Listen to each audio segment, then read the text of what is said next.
It's time for the Hockey Writers Grindline, a weekly show covering everything Detroit Red Wings. Brought to you by our own iconic top line of Wings writers. Sit back and enjoy The Grind. Welcome to the Hockey Writers Grindline. I'm your host, Pat Brown, and joining me as always, my line mate, Devin Little. Devin, how you doing? Pretty good. How you doing, Pat? Doing great. Wonderful way to kick off a weekend as always. Also joining us tonight, because Kyle is out on long-term getting married reserve, we've got managing editor of Detroit Red Wings blog, Octopus Thrower, Nate Brown, a great friend of the show. Nate, how you doing? Thanks for joining us. I'm good. Dylan Larkin had a nice goal tonight, so yep, I'm good. I like it. And we are here to remind you at home, this week's show is being brought to you by Morning Skate, a daily newsletter delivered to your inbox Monday through Friday, and it is jam-packed with the best hockey stuff on the planet. It's a daily dose of the latest NHL news, rumors, history, funnies, quizzes, etc., etc. Just a little hockey fun and information brought to you every day of the week from the Hockey Writers. You'll see a link down there in our show description, so be sure to check it out. Sign up for the newsletter. Toss us a like while you're down there. What else you got to do? And we appreciate you following us as always. So, all right, we've paid some of our bills. Let's talk hockey, fellas. And we're going to start with an oldie but a goodie, our one good, one bad. But we're going to change it up a little bit since we're at about the midway point of the season. Want to go with one good, one bad for the first half of the season, and I will quickly throw mine out first. I'm going to throw the good out there as the rookies. We got Lucas Raymond, we got Moritz Seider, and it's still hard to believe that Alex Nedeljkovic is a rookie, but he is technically. And those three are leading the way. So much fun to watch. They've had such an impact on this team this season, and the future is clearly bright. So that's my one good. And my bad is going to be the inconsistency of this team. It's been maddening at times to see them play super well, even against good teams, and then show up and lay an egg time after time and drop 4 or 5 in a row. Not even that wasn't expected this year, because this is not a team that's yet ready to contend, but it's still just mind-boggling and maddening to watch. So that's my one good, one bad for the first half of the season. Devin, over to you. One good, one bad from the Red Wings for the first half this year. What you got? Well, my one bad, I'm going to pick the low-hanging fruit here. It's got to be Filip Zadina. Going back to a show we had over the summer, we were talking about people that we wanted to see take a step forward.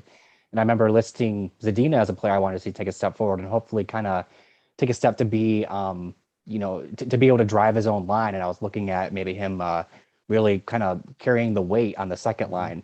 And he was put on the second line to start the season. And as we all know at this point, he is not carrying any line. So hopefully he has a better second half than his first half. As for my one good, I'm going to go, now everybody knock on wood with me real quick. Injuries, with the exception of Vrana, obviously, and then Mitchell Stevens and Troy Stetcher. I see you like almost groaning over there, Nate. I know I'm jinxing it, but the Red Wings really, Devin. Exactly. Hit me up if it happens. But the Red Wings have avoided like a bunch of injuries. There's a lot of teams that have been hit a lot worse than them. For the most part, we've seen the full lineup. Larkin's missed a couple of games here and there. Bertuzzi's missed some games here and there for different reasons. But for the most part, you've pretty much got your lineup every single night. They got hit with COVID in December there. And I think they only ended up playing like 2 games where they were really hamstrung. But for the most part, full health, and you can't really ask for anything much. You can't ask for much more than that. Absolutely. So let's toss it over to the eldest Brown child, Nate Brown. Nate, what you got one good, one bad on the first half of the season for the Red Wings? To start with a goodie from Hans Moleman, Devin. Now you've done it, because the first one that hits LTIR, I'm like getting on Twitter. The bad, I would say, I actually had this and you guys stole mine. The bad that I would have is the power play. It started out really well and we were all getting excited and it was fancy and fun. And then it kind of regressed. It picked up a little bit against Buffalo. that first end of the series last weekend. The good, I'm going to kind of go outside the box here. I love how loyal the fan base is, especially at home right now. I think that year away, I know it was empty and it had to be done, but it's like it's come back with like full furor, and it's for the first time it feels like home watching a game. Maybe I know the team wasn't as good.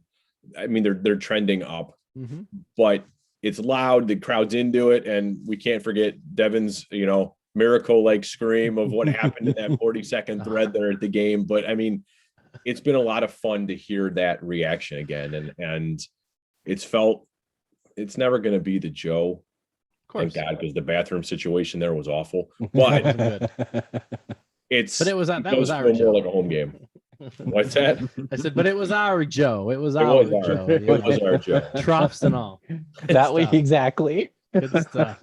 Well, I think that's really good. And actually, Nate, that's a really good call out about the fan base. And sure, they had to change all of the seat colors in the arena because people weren't showing up. But you can also understand why they weren't drawing. Maybe Buffalo should change their seats black to hide the fact that people aren't showing up to their games. Maybe it worked out well in Detroit. So yeah, good stuff. We're gonna move on and not exactly to Zadina levels quite yet. You got to give him a learning curve. But let's talk about Joe Veleno, because calling it out, 4 points in 24 games this season. Obviously disappointing, but not to Zadina levels because he's only played 29 games in his career. You have to give the kid some time to develop at the professional level. But more was definitely expected out of him to this point of the year. No doubt about that. So, Nate, we'll come to you first. Is there any concern about Joe Veleno's development in Detroit? Should I do my Dick Heiser answer? No. So that's a hard one to think about because Zadina came in with much higher expectations. He's going to put the puck in the net. He's going to score goals. He had the World Juniors. I think he had 6 goals in that. He did well in juniors with Halifax. Veleno he was granted exceptional status, but then he never really lived up to that, and he became kind of that two-way player. He slipped in the draft. The Red Wings got him late in the first, which I still think was a steal. I wouldn't be surprised if he's a second line, third line guy for his career. He's one of those role guys. The biggest thing, and you can go back to a lot of the guys, the pundits that analyzed it. The big question was, would he score goals? We're kind of seeing that now. Maybe not. Maybe that expectation. You need those role players where they come up with those big goals in the playoffs down the road. Darren Helm, Darren McCarty, Chris Draper. The incredible comeback is complete. Absolutely. But I think development has to be, and I wrote about this really quick, where there's this angst in Detroit because we've had lousy teams for about 8 years now. And there's been nothing to root for. And the Red Wings, because of Yzerman, because of that entire feeling, that's the one where I think everyone's like, okay, this has got to hit. This has got to hit. This has got to hit. Yeah. Calm down. And this was my resolution. Remember, I did my resolution. Let's just let things unfold. Yzerman's preach patience. I'm going to let things go. There is no timeline. Let's just let things be. Veleno's the least of my worries. Zadina, I mean, I know you guys have talked about that. So, for sure. And I'm sure we will continue to. But good points. And for those of you at home, Nate, good call out. Drafted 30th overall, Veleno was in the 2018 NHL entry draft. So, honestly, for my part, I didn't expect as many goals. I expected more of a playmaker. I expected more of a two-way forward, I would say. And he showed that early on last year. I think it was his very first game. Maybe it was the second one. You know where I'm going with this already. A nice little stick lift, turn around, had created a great opportunity for himself. And that's kind of what I expect to see out of him. So for my part, I think he needs time to develop. We're talking 29 games and Still not a ton to work with, a better roster than the Red Wings have had in years past, but not a ton to work with. He's not going to come in and carry the team. So Nate, I have to say, I agree with your placement. Second line, probable, maybe third line, but middle six type role for Veleno, in my opinion. Devin, over to you. 4 points in 24 games. Are you concerned about Veleno's development in Detroit? Generally speaking, I think Veleno's looked the best when he's had the puck on his stick. There's been a couple of instances this season and last season where he's kind of done one of those Nyquist or Larkin shifts where he kind of travels around the offensive zone for a little bit. And I think that's when he's at his best because he's got some good leg strength and he's got he knows where to go when he has the puck on his stick. Now, the problem with that is that he's, for the most part, been stuck on the fourth line with the Red Wings. And he doesn't have anyone to pass to. He's got Sam Gagner to pass the puck to. He's not being put in, they're not putting the fourth line out there to, score goals. He's just not being put in an offensive position. We kind of talked about this with Adam Ernie last week. Different situation. But I think Veleno's somebody that has offensive potential. I'm not saying he's, we talked about second or third line. Those are good quality guys that could chip in. Veleno's not being given an opportunity to chip in. I would like to see him climb up the depth chart a bit. Maybe we have to wait for the trade deadline for pieces to get shipped out so he can move up. Sure. But as it is right now, I hate to say this, but I kind of would prefer to see him playing top line minutes in Grand Rapids because then he's being put in those offensive offensive situations and he's playing 18 to 20 minutes a night as opposed to 10 to 12 minutes and he's just kind of out there to not hurt the team. I don't know that helps his development. Yep. Well, with Vrana's potential return later, you may get your wish yet, but we may talk about that in a little bit. But really good points all the way around. I think kind of it's unanimous. Don't hit the panic button on the kid just yet. There's hasn't been a whole lot of games played. Nate, looks like you want the final word. Can I add 30 seconds? Darren McCarty, I believe, came up in 93. Devin wouldn't know because he's probably in diapers at that point. But I think Darren McCarty was 93. I can't remember. Think about, he scored the big goal in the Stanley Cup final with his big, that's the big boy moments in 97. So that's 4 years. He scores a hat trick against Wa in 02, which is 9 years. Again, everything is overanalyzed at this point because we're online and everything else. Sure.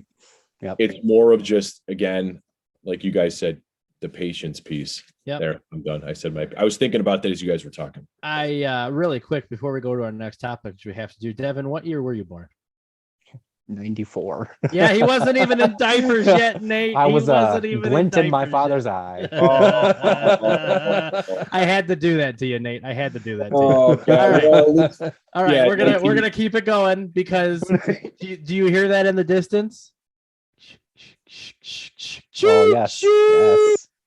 Mr. Johnny B, my boy, Jonatan Berggren, potentially Jonatan Berggren. Jury's still out on that. I'll try to have that for you next show. But my goodness, is the hype train alive and well with Johnny B.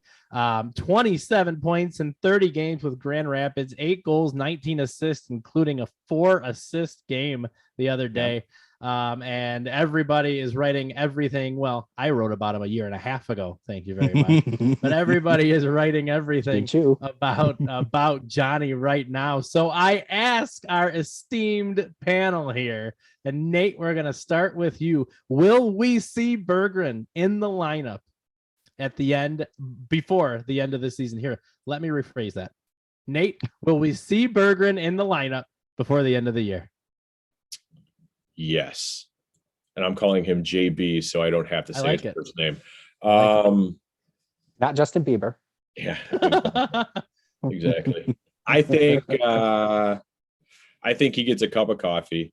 I think a lot depends too on what they do at the trade deadline and what room is there. I also think a lot depends if he stays healthy. I mean, it's always been there.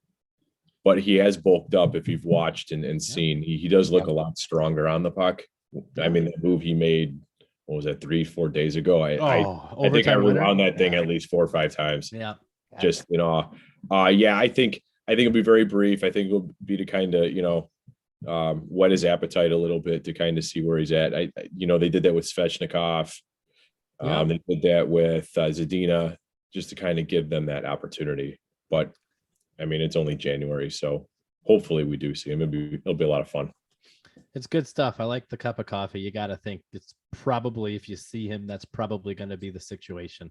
Yep. Devin, over to you. Are we going to see JB in the wing wheel before the season is up? You know who else they gave a cup of coffee to? Mr. Joe Veleno. They did. They did. I think that that is more or less what we're looking at here. I'm not expecting him to come in and finish out the season with the Red Wings anytime soon. But after trade deadline, ship out maybe a couple forwards, maybe the last month of the season or so. Give him 5 games. Let him see what the NHL is all about. See what works for him, what doesn't work for him. I think going into next season, he's going to be given every opportunity to make the team, just like Lucas Raymond had this year. Sure. So I think it actually it helps the Red Wings, and it behooves them to kind of show him what the NHL is all about, and to kind of show him, all right, this is where you got to get to over the summer. So put in the work. So I do expect to see him, not for a ton of time, but like you said, for that cup of coffee.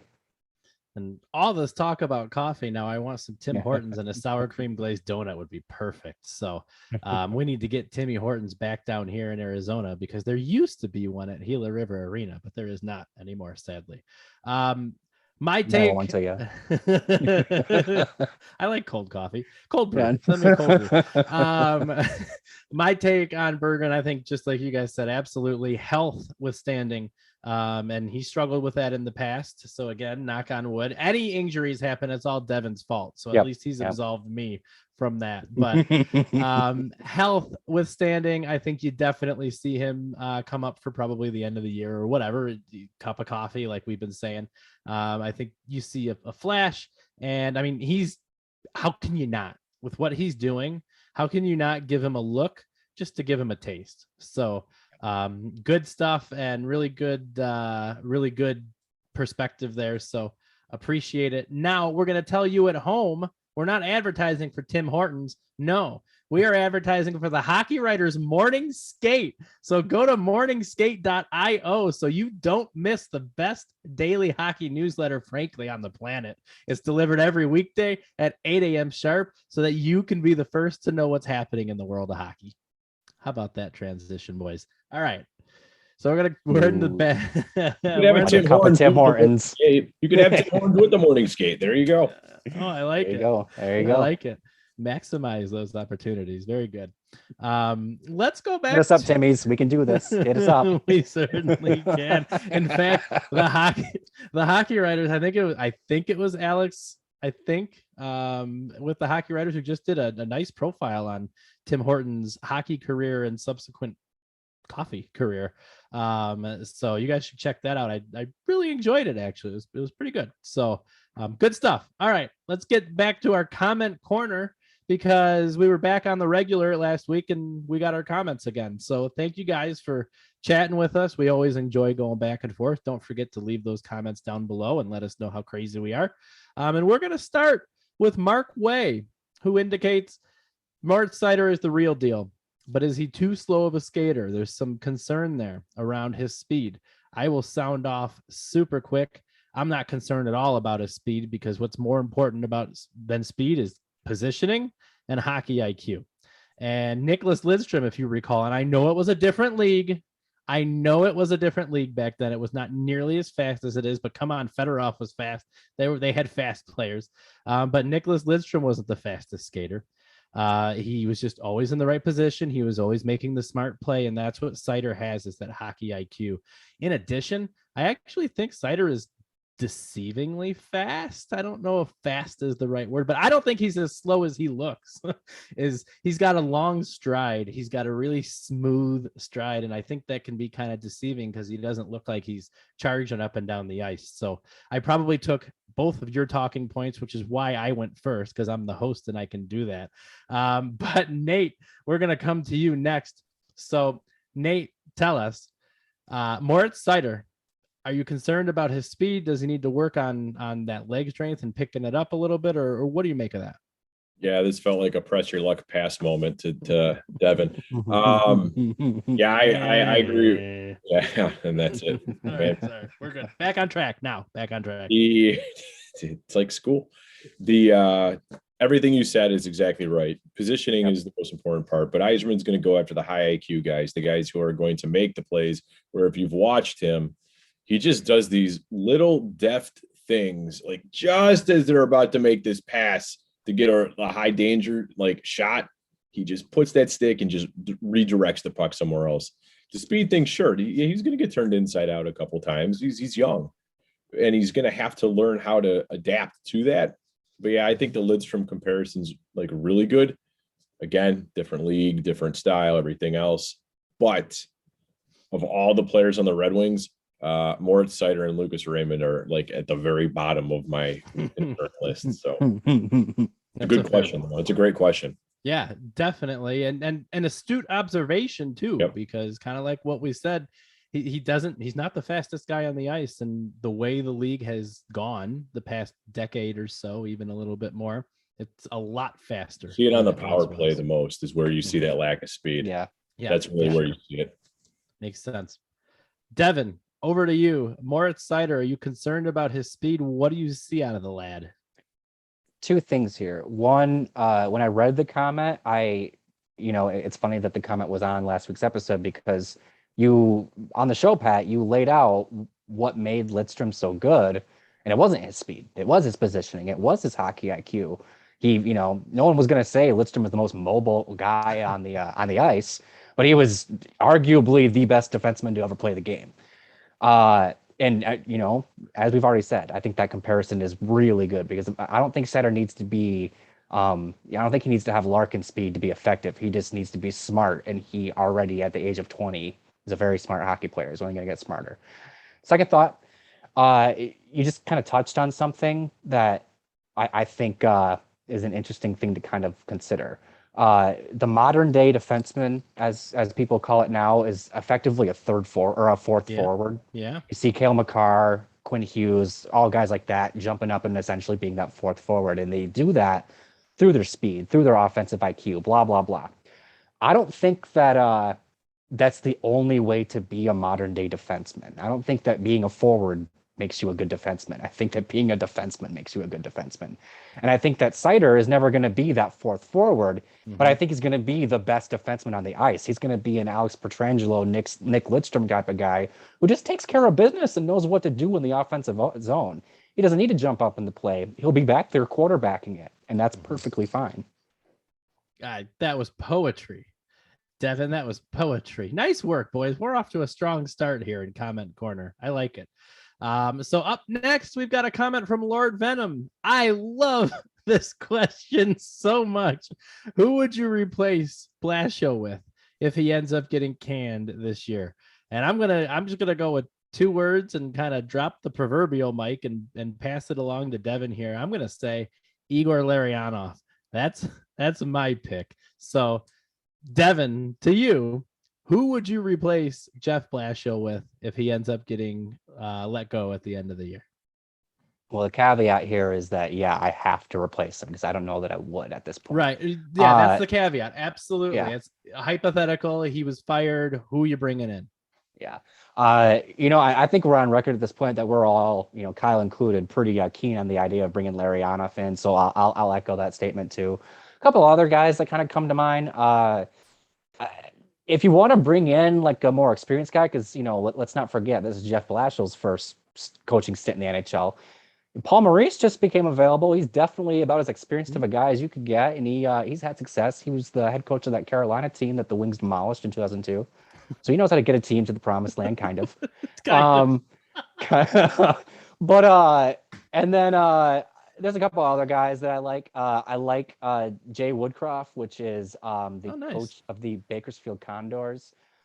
He was an assistant with San Jose in both of those 2010 and 2011 series where the Sharks just took it to the Red Wings, and I think he's learned from the right guy.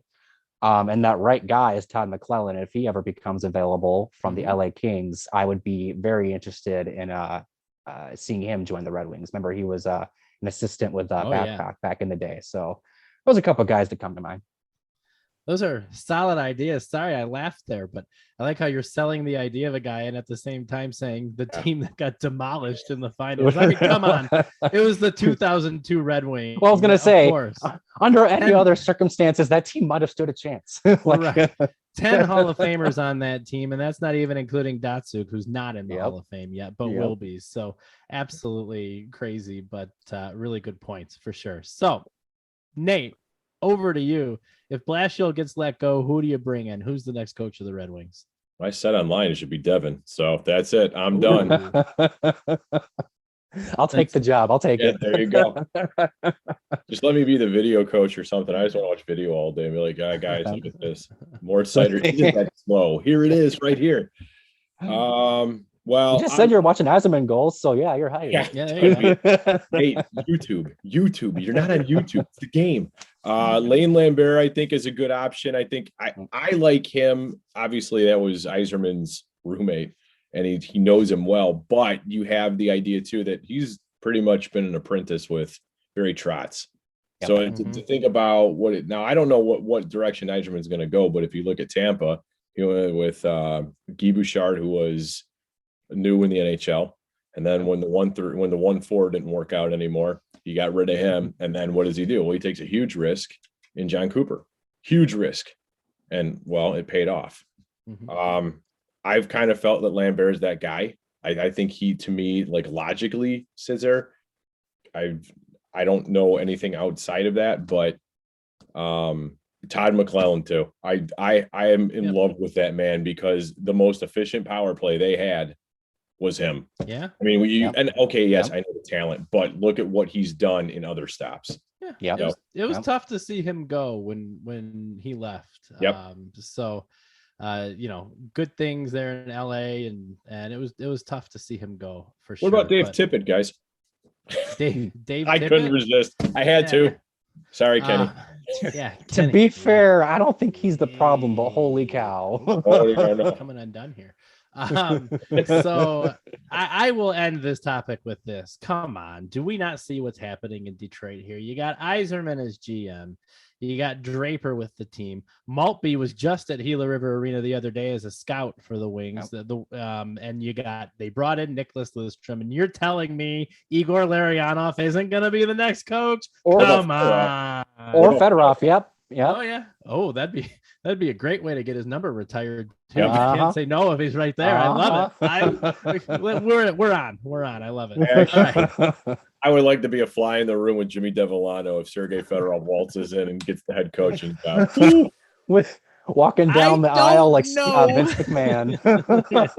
That's my best Jimmy Devillano. All right. We've been doing good. We got one more topic. Let's bring it home. Let's finish strong. I love it. I got a question from a good friend of the show, Paradox Destroyer. Hi, Paradox.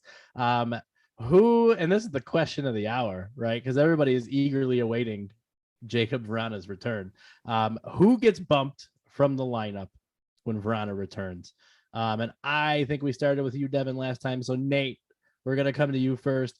Who gets bumped once Vrana returns? And also, he will miraculously, apparently, fix Zadina's game. Or is it a stroke of complete irony that Blashill makes Zadina the healthy scratch? Yep. Honestly, I don't even know where to go because there's 3 or 4 different candidates that could go. Adam Ernie, maybe just like a couple days, or a couple games. I don't think anything permanent. Giovanni Smith, but he's been the mucker and grinder in there. That's really been kicking at the hornet's nest when it needs to be kicked. I think Veleno. I think you could. That might be Devin where he goes back to Grand Rapids and they let him get his legs back a little bit? That's a great question. I think you have 3 or 4 different guys that it could potentially be. Even maybe, I don't think Gagne. I think you need that right hand shot. But you know, I think ironically it might be Zadina, but you never know. Those are fair points. The only reason I would think maybe it won't be Zadina is because of the argument everybody's been making. Granted, I don't think Vrana is going to have all the difference in the world in Zadina's game. If we're dependent on one player to do that, the team's in trouble. But there's certainly an argument to be made, and Blashill would probably want to see that out. So I definitely lean towards the Veleno camp on that, just for reasons that we talked about earlier in the show, in fact. But Devin, you've got the final word of the show this week. Who gets bumped from the lineup when Vrana returns? I try to look at this through Blash's eyes because I know what I would do, but Jeff Blashill doesn't always do what I would do. And I genuinely think that it might be Zadina because think about it this way. The first line with Bertuzzi and Larkin and Raymond doesn't usually get touched. It's been touched the last couple of weeks, or last week or two. Bertuzzi's been on that second line with Fabry and Suter. But for the most part, that first line doesn't get touched. Yep. That third line doesn't usually get touched with Rasmussen, Nemesnikov, and Ernie. So you've got a second line, which has Fabry, Suter, and Zadina on it, and a fourth line, which you're not going to put Jakub Vrana on the fourth line. So even if you take out someone for the fourth line, you got to bump somebody down. And I don't know. I guess what you could do is you take somebody from the fourth line out, but then you're probably going to put Zadina on the fourth line and defeat the whole purpose. Yep. So I think that I think Blash is going to take somebody from the top 9 out. I genuinely do. And I also wouldn't be surprised if the Red Wings make a deal between now and when Vrana's ready to go. Because as we're talking about this is a tricky situation. It's not as easy as pull out Giovanni Smith and there you go. Yep. I think you might need to create a hole to plug Vrana into it. Yep. And the reason, Devin, I was going to say that I said you had the last word, but I'm going to say one more thing. Don't discount a deal. And what triggered that in my mind was Nemesnikov. I'm relatively confident Nemesnikov's going to get moved because I don't think his stock is going to be any higher in his career moving forward than it is right now. So I'm so glad that you said that because that's how I was kind of going to wrap things up because don't discount that. There's a good chance that he can slide right in because there's a hole because who's to say Zadina's not traded either. Yeah. Hey, that's fair. That's fair. Well, and there, and I just jinxed it at the beginning of the show. Maybe there was an injury. So that too. So much room for activity, so many different options that could take place. So that is really good stuff, guys. This was a really good show. Thank you at home for joining us. In case we haven't convinced you with our first 2 plugs, sign up for the Morning Skate newsletter. You're going to get to relive all of Wes McCauley's most legendary moments as NHL referee. 5 minutes for fighting. It's the kind of content that puts a smile on your face, just like we're doing right now. Join the fun at Morningskate.io. Don't forget to like and comment. Thank you so much for coming back to us week after week. We'll see you next time. Cheers.